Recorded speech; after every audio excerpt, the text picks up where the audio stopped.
Díomh agus fáilte chuig What the Focal. Hi and welcome to What the Focal. I'm Ciara Ní É and here with me today is Eoin McEvoy, mo chomhdóir le AerachAiteach agus go leor tugraí eile. And today we're going to talk about the community of people who speak Irish and also identify as LGBTQ+. Fáilte isteach Eoin. Gur míle maith here, tá sé go spense. Tá go háling a bheith caintleat, go hondó. Being with le chéile sa bhíortha like agrú imachtaí. So quite often we're together in real life organizing events, but it's all been virtual this year so far and all of last year. But we've managed to get a lot done nonetheless. Like AerachAiteach.Gaelach is only, in existence since the start of 2020, like 2020. We actually got a lot done, really. Yeah, and okay, so I'm going to assume that people watching this know nothing about anything, and there actually might even be people who are watching it saying, whoa, I never thought about that. Of course, there is that intersectionality, and of course, there do exist Irish speakers who happen to be LGBT, and they are at that crossroads. So we're just going to assume that people don't know anything about that. So I want to start off, I did mention that we founded AerachAiteachGaelach together, and I want to get to that later. But first, I thought maybe you could talk about the Queercal Comhrá and what happens at the Queercal Comhrá. I'd love to, because it's a fantastic group. It's a group that was set up in 2018 to bring queer people who speak Irish together. And it was quite small at the start. It was a man called Dan O'Donoghue who set it up, who is now working very closely with Turris in the north, with Linda Irvine, and actually like showing the Protestant community there that Irish belongs to them as well, which is really exciting too on another level. But he set the group up in 2018, and the group used to meet in pubs or in cafes, and now it's obviously online along with the rest of our lives. And we meet twice a week on Zoom, and it's incredible how long we're able to stay on Zoom. Zoom is hard at the best of times, but we meet at 8 and we're still there sometimes at 4 o'clock, 5 o'clock in the morning. And there's people who join us from all over the world, people of all genders. And it's really exciting. I don't know what else to say about it. It's hard to describe to people, because really it is just a group of strangers who met together because they had these two things in common. They were queer and they spoke Irish, but actually we've become a really close-knit, like almost family of sorts. And it's been a really important support group for all of us actually through lockdown, just to keep us laughing, is the main thing. Like we laugh from one end of the evening to the other while we even talk about like serious things. So it's a very, very valuable social group for queer Irish speakers. I would definitely say laughing is just the main, it's funny because this morning I was just thinking about Zooms and I was like, I think I'm going to stop Zooming. I think I'm just going to tell everyone I'm on a Zoom break for my mental health. And then I was just like, but what about the Queercal? And I don't even go every time it's on, but whenever I do go, I just get such a rush of energy. And there's it's very permissive space. And I find there's so little in my life now where I get to be cheeky and bold and this energy, but really, really once I log into the Queercal Comhrá, there's all these people coming at me and I'm like, trying to respond to all these little comments. It's amazing. So yeah, Mugra iad ar fad. I think the thing about the Queercal Comhrá that we should mention, of course it's on Zoom now, but it's funny how this snowball effect kind of happened. I remember being at a festival in Rathcarn at Foclóir Aiteach, and there was this man talking to me, and I was kind of like, okay, this man talking to me, whatever. And then once I understood that he was gay, I was just like, oh, I have to get you to go to the Queercal. And then I gave him your number. And next time all I hear that you're best friends, and he always comes to the Queercal, and you go on all these mad nights out together. So it's just amazing how there is that instant connection, because not only do you speak this minoritized language, but you belong to a minoritized group of, queer people. And it's just instant oh, I found my people. Great.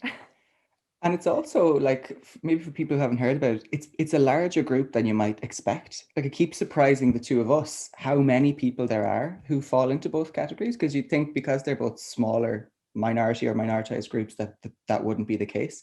But we keep on finding new people who are lesbian or gay or bi or trans, and it's just really exciting to be part of it at this stage as well, while it's kind of building speed. Because there was a group in the 90s called the GAA,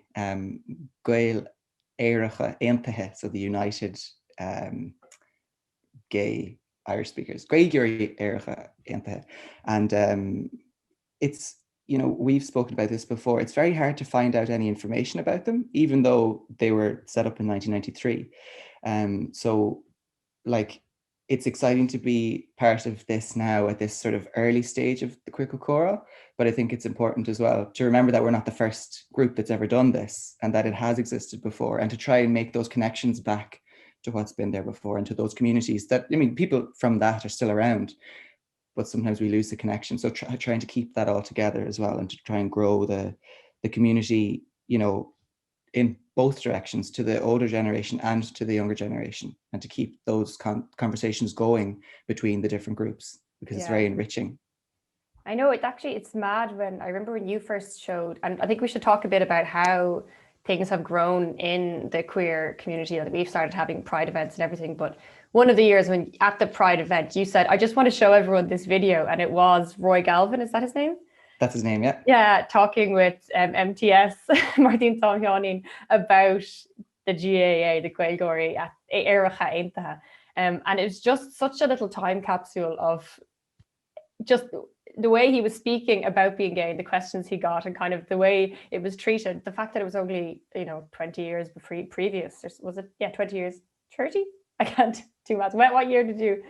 1993. It was set up just after decriminalization, as far as I know. Maybe 1996. It was somewhere around that time. I think that was kind of turning point, like 2015 with the same-sex referendum, and even 2018, the other referendum, that they were turning points. But I think 1993 allowed lots of those kind of things to happen for people when like homosexual acts were decriminalized. So I think that's when it comes from. But that is a beautiful little clip, and maybe we could share the link, because but what's interesting about it too is that MTS, Martin Tomjanin, from the Gaeltacht in Connemara, is, I think it's something that's maybe a little bit new for him. You can feel that he's maybe a little bit unsure about how to ask the questions, but he's very open as well, and he listens, and he responds in a very tolerant and like interested way as well, not just sort of tolerant, and I think that's something that people don't really think about when they think about the Irish language community, that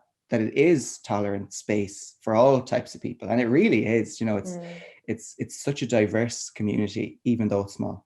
Yeah, no, absolutely. And I didn't mean to say that Martin Tom was, but it was interesting that it was something kind of to be remarked upon, that he was, that kind of way. It was like, and I think it was what he was saying. And it is funny. Yeah, it is like, funny. And Roy was a dancer. And I think it's like Martin says, like, but you wouldn't be interested in the other women dancers or something. Exactly. Yeah. But it's really good.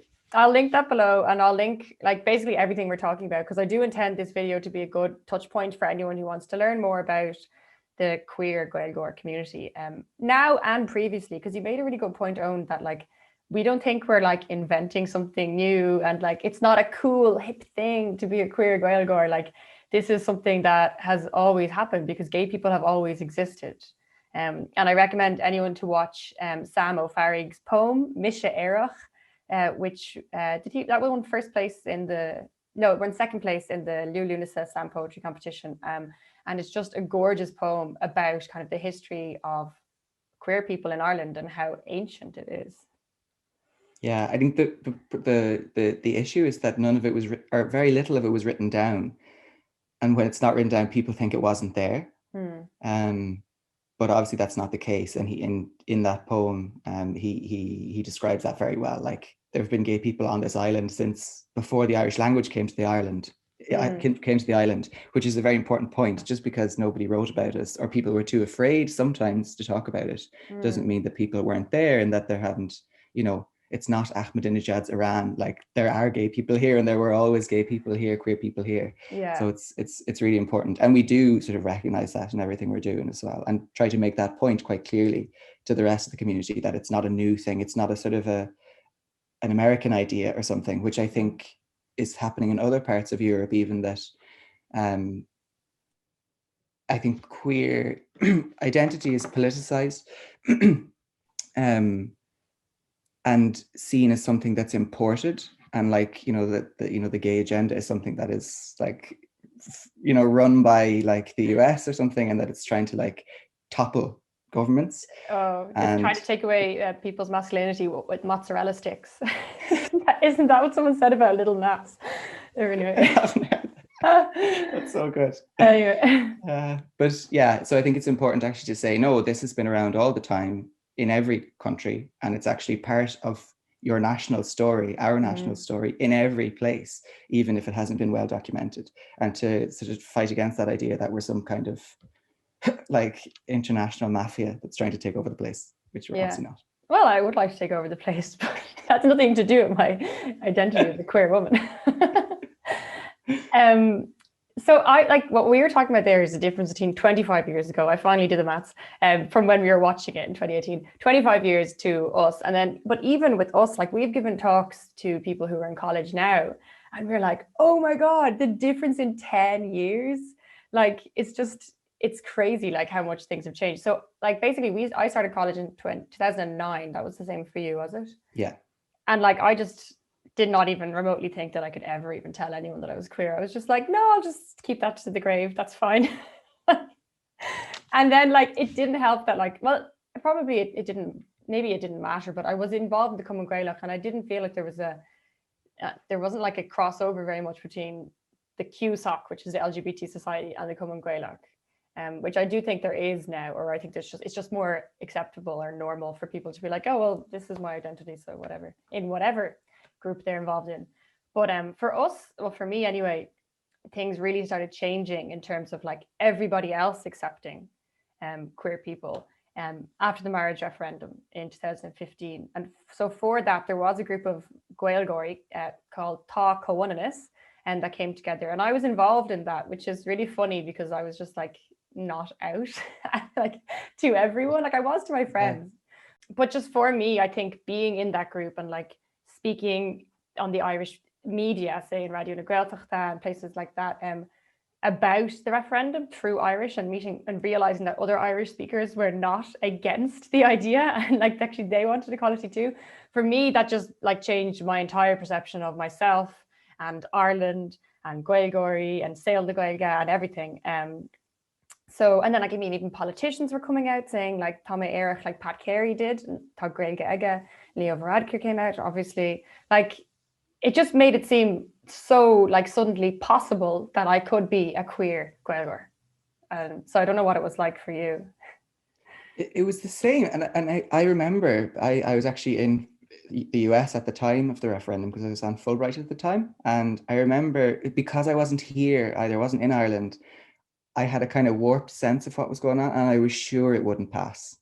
I just thought, yeah, people in Dublin, of course, they're behind it, but like, I'm not sure, like, because I grew up in the Midlands, and I was like, I'm not sure about, those places. And I was so wrong. Like, and I think that's really interesting as well, because you often don't know what people think. And actually and I know that before I came out, it wasn't that I was seeing horrific acts of homophobia around the place. There was maybe a bit of slagging or whatever, but like, there wasn't any. Most of the fear was coming from within myself.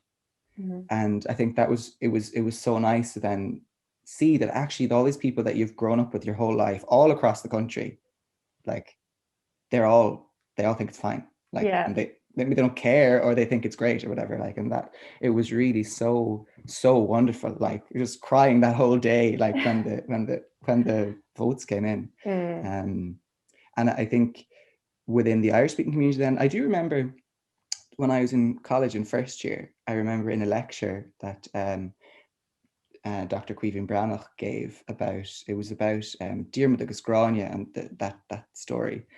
And I remember there's a love triangle in that story, and he was explaining that to us. And in passing, he just said it's a bit like the story on EastEnders at the minute and then he named the characters. I can't remember their names now, but it was a love triangle between two men and a woman, but it was the two men who were sort of in a relationship. And it was the first time I'd ever heard really somebody just talk openly in a class in the education system about romance between two people of the same sex. And it was amazing. And I just thought, okay, this has happened, obviously I felt like college would be different to school anyway, but then I thought this happened in my Irish class, and like the Irish class that's about the medieval texts, and it really did just kind of open a door for me and say, this is okay. And it's not something to be remarked on. It's kind of, it did take me a while still to come out and be comfortable and everything with everybody I knew, but those things are actually so important, you know. And for him, it was just probably a throwaway remark, but I've never forgotten it. You know, it's like 10 years later and I'm still remembering it. Like, so, so those things are important, just to create space for people, or to create a little opening for somebody to realize actually you are part of this group too, you know, and it's not something, you're not outside it. That's funny, because now you're just reminding me that Damien McManus, when I had him, we were doing the Don Dearach, I think, and he told that story, which you know more about than me at this stage because you researched it, about the woman who slept with the woman and got pregnant. And then she's like, how did this happen? And it had happened that like the other woman had slept with a man like quite soon before or something. And that's in this like ancient text. But I do remember him telling us that story, and like his interest was whether it could happen. It wasn't whether it was interesting that these two women slept together. He was like, well, I met a gynecologist once, and I actually and I do remember like thinking, oh, there's more to this than I realized, you know. Or I love when he talks about that as well, because he calls that story, he's given it his own it's a poem really, and I think it's from maybe the 17th century. But I remember he calls it The Lesbian and the Flying Priest. In, you know, it's not called that in his academic article, but in his classes he calls it that. Why is it the Flying Priest? And there is a priest in it that when the woman asked the king for his judgment, how she's ended up pregnant, he kind of like communes with, I think it's with God, and in so doing, these kind of rays from his head knock this priest out of the sky, who'd been brought up by flying demons because he'd become too bloated by pride. So he's called it The Lesbian and the Flying Priest. It's a wild story in a poem, like, and it's difficult to read because, you know, if you're not familiar with that period of Irish, but it is really worth a read. Like, it's good fun. So that was the referendum. Were you in Philadelphia for that then? I was. Oh, okay, yeah, right. I was. Yeah. So to my shame, I didn't even vote because there's no I would have. Could you have There's no postal vote, yeah. but I would have flown home for it, except that my partner was due to come to me at that time. So we were both in Philadelphia when it happened, because they kept moving the date. Oh, right. Or they moved the date a few times, and he was sure that it wouldn't happen in May, but then it happened in May, and he was with me at the time. So we were in Boston actually when it happened, because we were going on a trip together. Oh, that's nice that you were together. It was nice. Yeah. Yeah. So after that, 2015, it was kind of like, you know, the dust settled, and it was like, are we going to keep doing things? Like, are we going to get back into our little queer Gaeilgeoir boxes and be like, I'm just a Gaeilgeoir who happens to be queer, but I never talk about that, or what was going to happen? But I think you and I would like meet up on Pride then, like as friends. So I think in 2016 we did that. But I remember being surprised, because it was like you, me, and like two other people, and we met other people. And at the end of the day, we were like, one of the years, maybe it was 2016, I said, whoa, like we just met entirely Irish speakers all day. And there are people who would not realize that exists, you know, but it was very unorganized. And then in 2017, it was Cian and Dean, who originally set up Gaeilgeoirí together, and they set up an event in the Comhrá for some poetry and like singing, and like it was a small little gathering, but it was like the start of something. Because then the following year we came back in 2018 with like Bród. Is that when we had Brian Lacey come and talk to us? The author. Yes, yeah, and John Walsh. Yeah. And John Walsh. Yeah, so Brian Lacey wrote the book Terrible Queer Creatures, which is like a history of queer people in Ireland, and definitely puts like stop to the myth that it's a new thing, because it goes pretty far back. And John Walsh, who of course talks about Irish speakers, Nuachain. We had talk, and then downstairs we had like bingo, and like it was just, and there was like a mix of generations, and it was really like invigorating. So ever since then, like it's just been growing and growing. And something, just when you mentioned that Pride in 2018, something that Brian McMurrish mentioned to me when he was at that event, he said he was looking around and he said, this is amazing, like you've got LGB and T here in this room at this one event. And he said like that doesn't happen often at Pride events, even, because generally gay men know each other, or lesbians know each other, or bi people are kind of maybe by themselves or mixed in with the other groups. Bi people are invisible. Yeah. like they're mixed in with the other groups. They don't have their own event or whatever. And then trans is its own thing as well. And that's not the case because we're a smaller group, I think, as well in the Irish language community.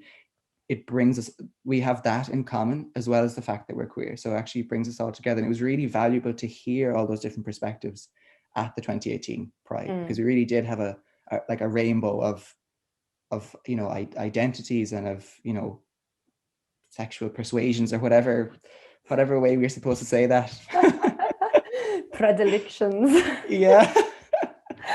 Yeah, that was 2018, and I really felt like, oh my god, there's such mar dúirtú like bhí an iir sin éagsúlacht ann, agus bhí beléir nach raibh sé seo le críochnú go raibh sé díreach ina hús. And that was 2018. Then we had Pride 2019, back when we all had lives. And at the start of 2020, so it really wasn't that much time, that's when we set up AerachAiteachGaelach. So AerachAiteachGaelach it's funny because if I just look back, and I think it's because I had on a poster from Pride 2018 where it said AerachAiteachGaelach, don't give up. And obviously, but then we used that name to set up this queer arts collective, because not only did we notice that there's actually so many Irish speakers who are queer, but then there's like so many, and there are also, it's like there's so many Irish speakers that are queer, and there's so many Irish speakers that are artists. And then there's like so many Irish queer artists, like Irish speaking queer artists. It's amazing. And I think there must be a reason for that as well, though. Like there must be something about being in those two groups that encourages those kind of things. Like I think lots of people who learn Irish are also like, they're interested in poetry. I think it's because we study the language. For lots of us, who wouldn't be native speakers, we study the language to such a depth. You get so familiar with words and using words and learning new words that I think it sort of leads you towards maybe thinking about language in a kind of creative way. And then I think if you're part of a minority, you have things to express as well. And I think that comes out, quite strongly, that lots of the art isn't about queer things, but lots of it is as well. So I think it's a perfect marriage of those two things that produces all those queer Irish speaking artists. And I think as well, like once, if you're speaking Irish, you're obviously going to join the community of people who speak Irish. And as you've said before, there's like a strong culture of like an oral tradition. Like it's very normalized to write poems, recite poems, that sort of thing. Yeah, and like thanks to Rec, your poetry event, like that's what it's close to everybody because it's in a space that's a space that you might go for a drink anyway. So like in the Generator, in the club Chun Gaeilge, and you're just sitting there and there's poetry everywhere, and it's very, like you say, it's a very normal thing. And people like at the end of a night in the club will just burst into song, and it's newly made up songs or like much older songs that are part of the tradition, and all of that's very organic and very natural. And it's very unusual though if you're not part of the Irish language community for that to happen. I know, it's funny actually. I suppose it would be kind of, if you know loads of actors or you're in a really creative sector or something, it might be similar. But yeah, there is such an overlap between Irish speakers and artists, like outside of the queer thing. Like, and it's funny because if you go to see a play or like just if you go to a show, or you always run into someone, you're like, oh, are you producing this, or are you acting in that, or that's Hillary, like, and they're like, why do you know all these people? I'm like, they just speak Irish. And then they're like, and do you know everyone who speaks Irish? And I'm like, yes. I try to. There's too many of them though. So anyway, we were just like, we need to get all these people together so that we can make more art, like with the queer Gaeilgeoirí. And we set up AerachAiteachGaelach. We applied for the Abbey 5x5, which is this great opportunity to be in our national theatre for a week as a group and to try and produce something. And we had the wonderful Hildegard Ryan as our director. We had Eva O'Connor give us a workshop, and then we just literally said, hi, are you queer and do you make art? Because if you are, please join our group. And all these fantastic people turned up that like, I didn't even know about them. Well, I knew about some of them, but it was great to meet them officially. And then ever since then, we've kind of been doing more as a collective, like meeting on Zoom. And then you've been so fab with like the newsletters and getting opportunities, like letting people know what opportunities are out there. And like, it's been mad. Like, how many people are now members of AerachAiteachGaelach? 60. Actually, I know because I looked the other day. It's exactly 60 at the minute. 60, yeah. But it is growing all the time. Like, and there's actually 2 Gaelic speakers in it now as well. So we've actually like bridge the sea, say, and Cool. it's nice to have that because, and then at the Queercal Comhrá as well, we have Gaelic speakers who listen in Irish but then speak back in Gaelic, and it's in Scotland, so that's the Gaelic that's spoken in Scotland, and it's really nice to have that because, you know, it's the only contact I have to a Gaelic speaker through that. And it's really nice to have that connection. But yeah, it's grown out in all kinds of ways, which is really interesting. Do you think it's made you make more art? Because you've really exploded in the last year. It definitely has. There's no question about it. Yeah, because I've always written a small bit of poetry for myself, say, or, you know I was at Rec maybe in 2015, 14, 15, and I always loved going to it. But yeah, it's really seeing other people produce and seeing their process and seeing the kinds of things they're doing has really allowed me to do the same. And I think especially because we're in lockdown at the minute, like I find I'm very, very busy, but I do have time that I wouldn't have if life were normal. And it's lovely to fill that time, not just by, you know, sitting down looking at the wall, or like, obviously I do watch Netflix as well, but it's lovely every so often to just sit down and work on something creative. And it's a completely different feeling. It gives me so much energy that maybe Netflix wouldn't, you know, so I've been really enjoying that. That's so good. And like you've had things published, you've had, you know, some of the, like one of the videos you made, Shubba Sposs, what the rap you wrote, like was on the front page of the newspaper, Shafton, wasn't it? And like, yeah. You know, and then other people in the group have had, like, they've had plays commissioned, they've had, like, I'm trying to think of what other things have happened. They've won prizes as well. Like it's been really a great year for Aerach.Aiteach.Gaelach for its first year. It has, yeah. And I think we're sort of being noticed as well. You know, all of the stuff we do is voluntary, and it is a lot of work, you know, even though maybe the work isn't always seen, but there is a lot of work in it, applying for things, or, you know, arranging the newsletter, or like arranging the meetings and stuff. Like it is work. Not that we don't enjoy it, but I think it's starting to be noticed as well. So you know, an event that's coming up now, Cluiche Snatch na Gaeilge, so a sort of snatch game in Irish, is being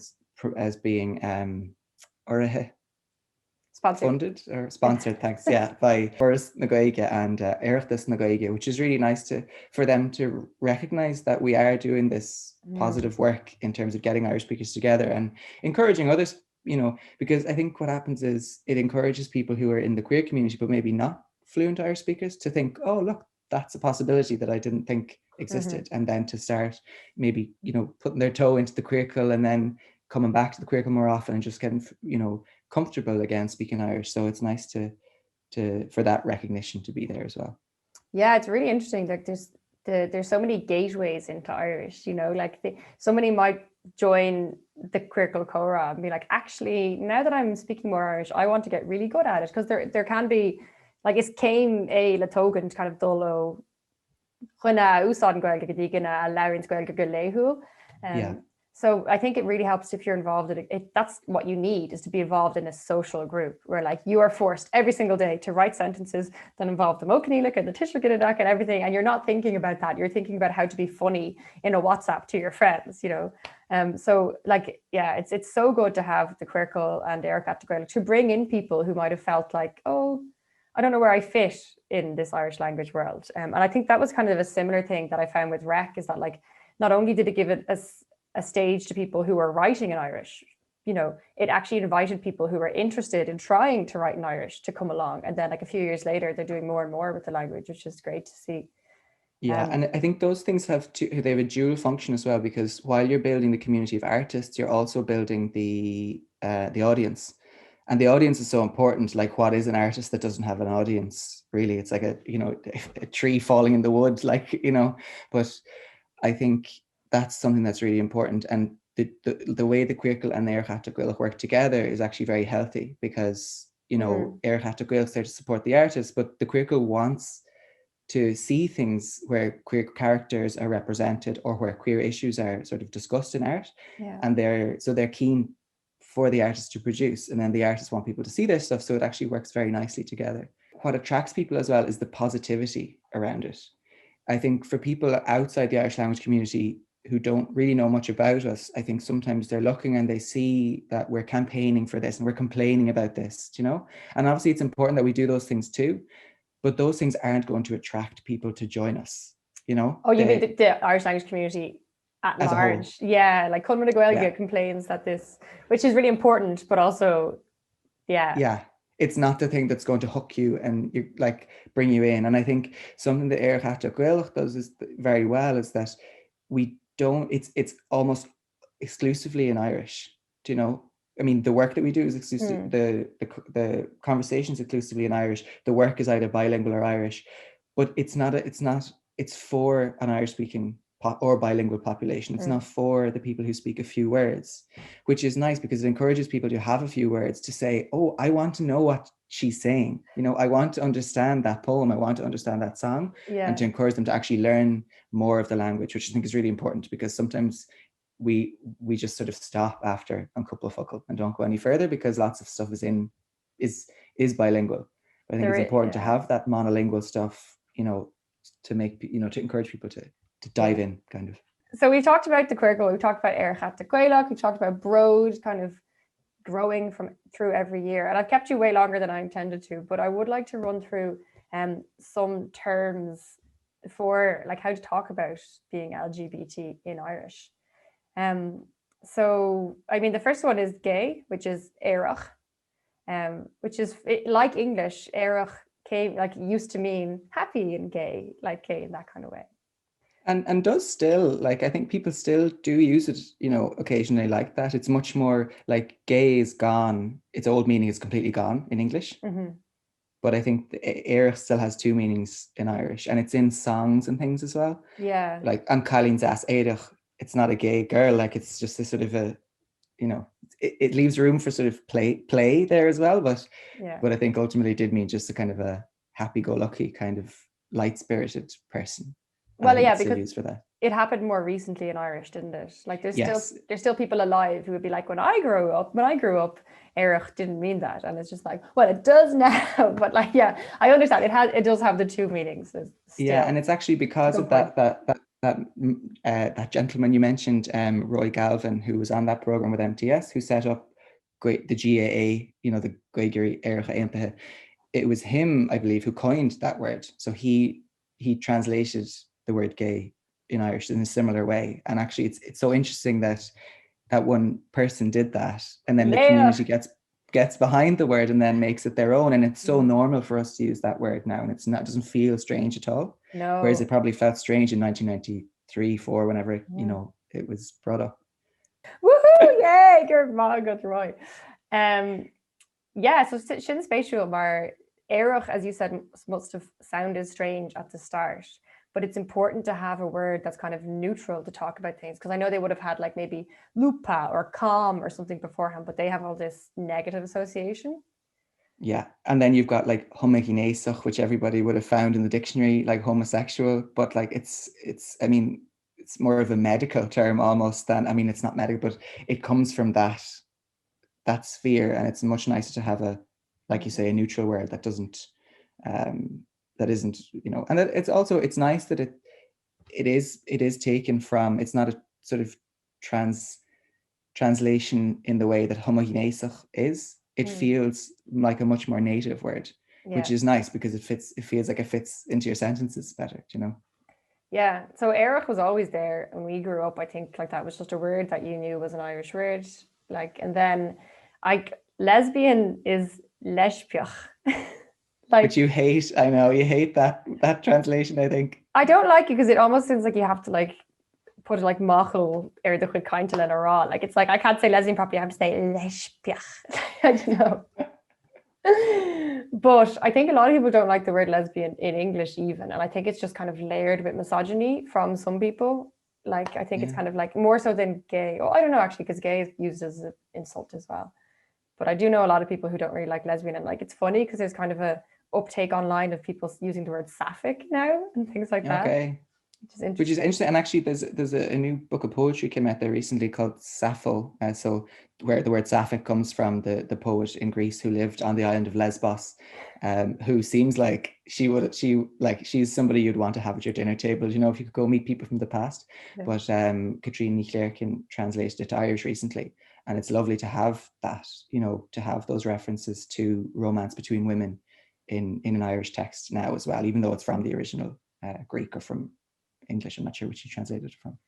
Speaking of text in Irish, before I forget, Green Carnations, Glas na Gile, you should do a little plug for it. Yeah, this is a book that came out at the end of last year, at the end of 2020, and we got copies at the end of 2020, but it's sort of being promoted now in 2021. It's a queer collection of poetry in English and in Irish. So there are poems there from Ricciardo Huddle, from Sam O'Farry, and from myself. And it's a lovely book. It's sort of young poets writing about their experience, and lots of the poems have queer themes. So yeah, really, really worth the look. So yeah, Green Carnations. Yeah. It's not actually really a bilingual book as such. It's majority in English, is it? Yeah. Yes, yeah, and there are some poems then which are there in translation as well. So there is the Irish and the English for those poems as well. That's great. I've ordered my copy. It's on the way. I got an email. So I'm excited. So back to the words. So bisexual is dé gnéasach. Yeah, that one's quite simple. Dé is bi. Then and actually you see the same word, that same little piece in non-binary, which we might come to, but you can see the same little particle in there. Gnéis is the word for sex. And then makes something into an adjective. So dé gnéasach is literally bisexual. Yes, dé gnéasach. And I don't particularly like the word bisexual. I don't mind it, but I just hate the way you have to say sexual. Like you can't just be like, oh, I'm gay, or like you have to be like, I'm bisexual. Yeah. A very sexual person, actually. It's just like, oh, but I don't mind it as much in Irish. Yeah, I think, and then I think in English people say I'm bi, and I don't know if that's happening in Irish yet. Tommy day, I don't think that's happened, but it could easily. So then we'll go to non-binary, which, since you did make that good link. So that's Nav Eoin, and so Eoin is binary, which you would use in terms of like sort of computer code and everything as well, and then Nav is negates that. Yeah. So then transgender is tras inchkenach. Yeah. And people also use just tras, like in English trans, without the whatever is at the end. I think there was tras gnéasach that you do find that word as well, like transsexual, but that is not, in current use as much, I don't think. You do see like people saying trans with the star after it to include anything that could be put after that, and you can see that in Irish as well, tras with a star. And the day we're recording, as it happens, is the International Day for Trans Visibility, so it's nice to note that. Hello, a chóir tras. So then we have Aitach. Woo, best term. So yeah, Ciara Gaeilge queer, and it's interesting we were talking about Aerach, because Aitach is one of those ones where it was made like a word that was formed. Well, actually, no, it's a bit different, because Aitach wasn't a thing already, was it? At was. No. And then, yeah. So at is strange. It also. I heard one of the last speakers from Clare. This is a wonderful video of them speaking to Lima Muirhile, and the man keeps saying it's atlome or it's atlomiad, but what he means you might think that means I find those people strange, but it's I love those people, or I think I like those people. So it actually has that meaning too, which isn't in question here. It is from sort of the word weird, and that they've added the suffix to it to make it into an adjective. But it's just nice that that's also a use of it. Is atlome means it's strange or it's peculiar to me, but it also means I really like that. So that's spatial. So it's nice. Batlo ban. Yeah. So there's several meanings within that, which makes it just a good title. Agus cad like they're orintha like vi fós aisteach ach ní chilíonn sé aisteach, like it means like large or noticeable or suntasach, doesn't it? Okay, yeah. With Aiteach, we're not actually sure where it came. We can't find the original reference to it.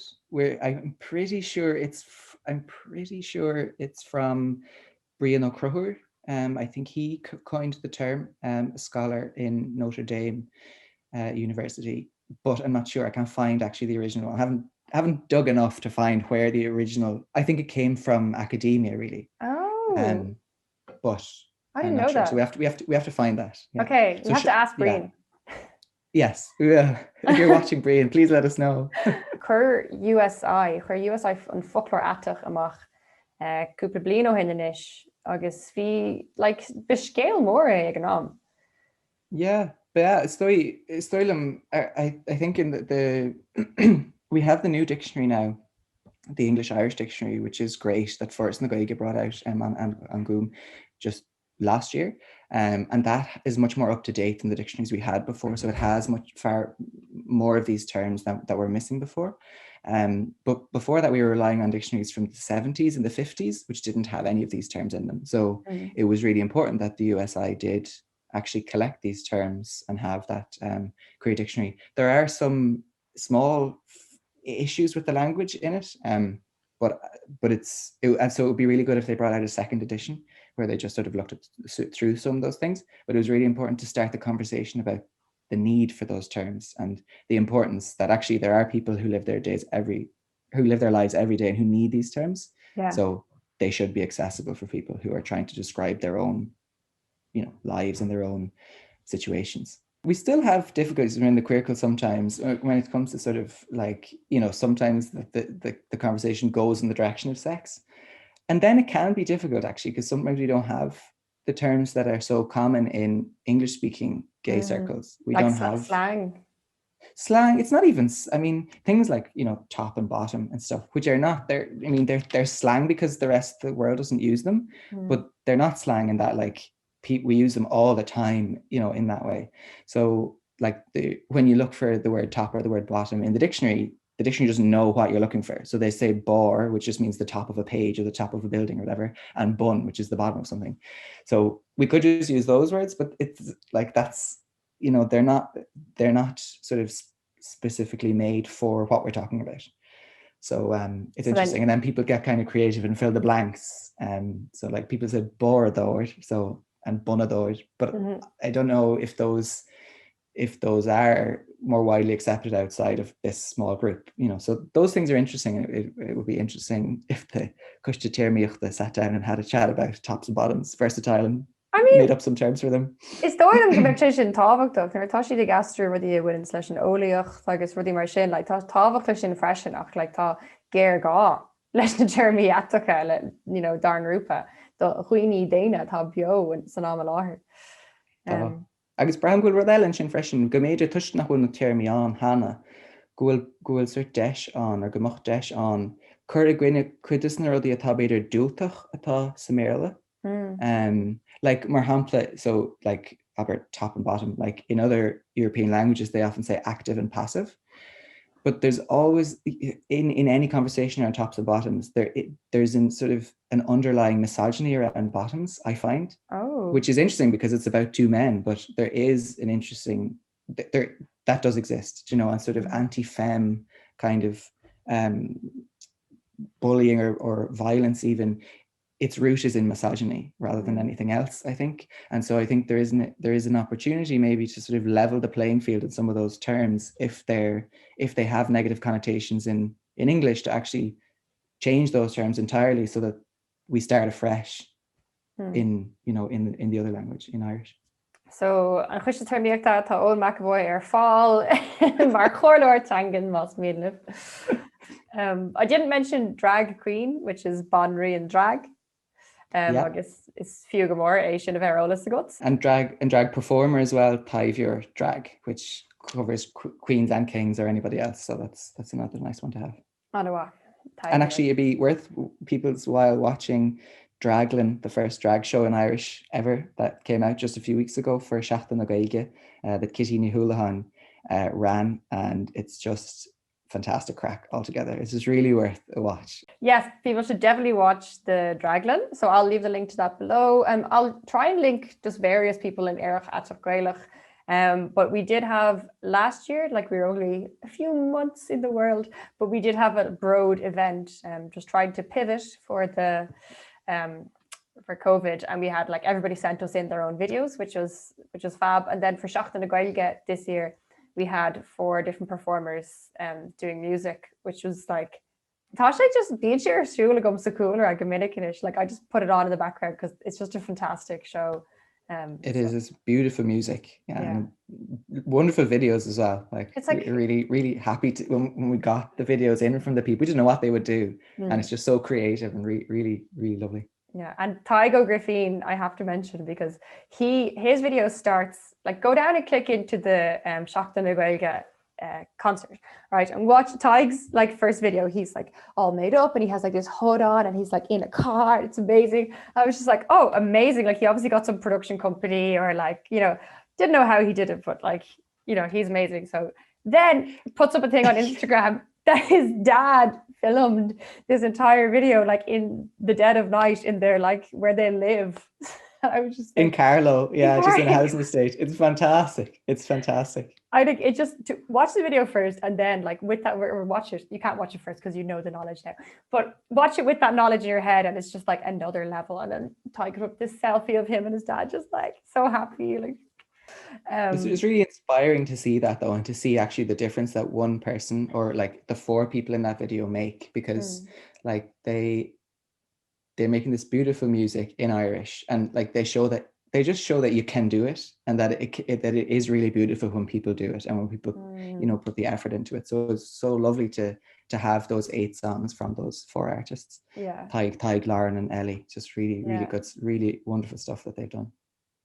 We mentioned the Cluiche Snatch, but if you want to say anything about it again, we want to get people to enter. Everybody knows what the Snatch game is from RuPaul's Drag Race, but we are going to do one online this year. So that's going to be our kind of flagship event for Pride this year. So it's going to be done on Zoom. We're going to record it in May, and then we're going to put it out in June.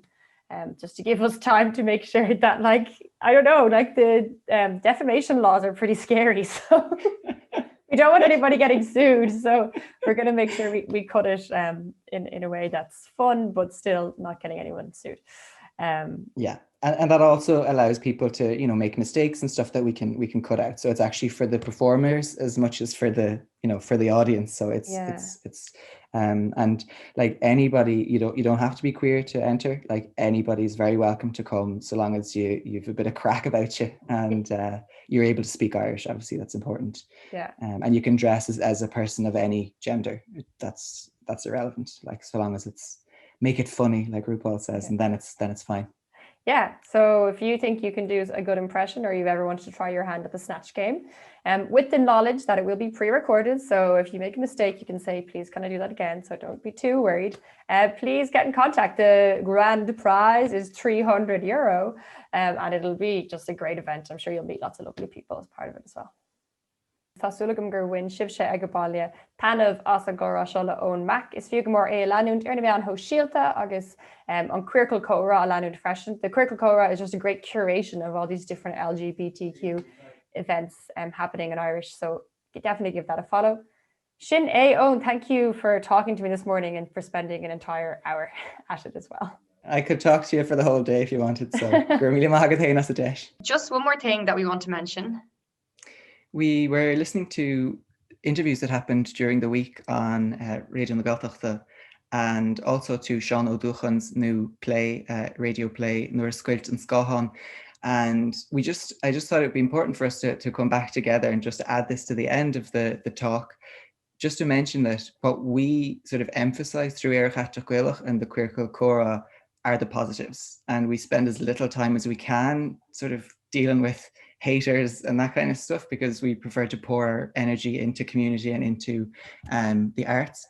But obviously, and I can't remember if we spoke about it or not in our talk, but there's obviously still problems that we do face as a community, both in the city and in rural areas. And I think it's just important that we mention that now in case we missed it earlier in the talk.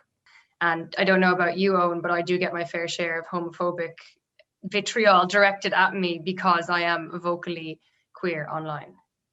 I've escaped it somehow. Maybe this will be the end of me now because I've done this interview and they'll come after me too, but I've seen it through the stuff that we've done with Aerach.Gaelach. There's been, and it's surprising because it comes out of nowhere, it feels like. And I know that lots of it maybe that seems like it comes from the Irish language community. When you actually look closer at it, you realize actually that the people actually probably aren't Irish speakers, but they're using Google Translate to come at you from that angle, which is especially annoying because you don't know obviously who they are and that they're using the language as a kind of a weapon against you. So, but I know it does exist, and I know even in those interviews, you know, the point was that it was a minority, but it, you know, when you live in a city, there's a critical mass of people. So a few people who are around, or a, you know, a minority of the population doesn't really affect you. But if you're in a small community, if there's just one or two people, even, they can make it impossible for you to live there as well. So, you know, that does exist. But I mean, at the same time, you know, I've started watching Russ and Arun again, and like when it came out in 1996, there's a gay couple in the first few minutes of the first program in the first series. You know, so it's, you know, there's both, you know, sides in the Gaeltacht, you know, as there are in probably every rural community, but just to recognize that there is that element still there that we do need to work with, or, you know, call out sometimes if it's too much, to make it a better place for everybody to live. And a lot of these people with the accounts online as well, they very well might be in the city. So this is not a rural urban divide. It just so happens that the story that made us come back on and record this little bit happened to be about a rural community.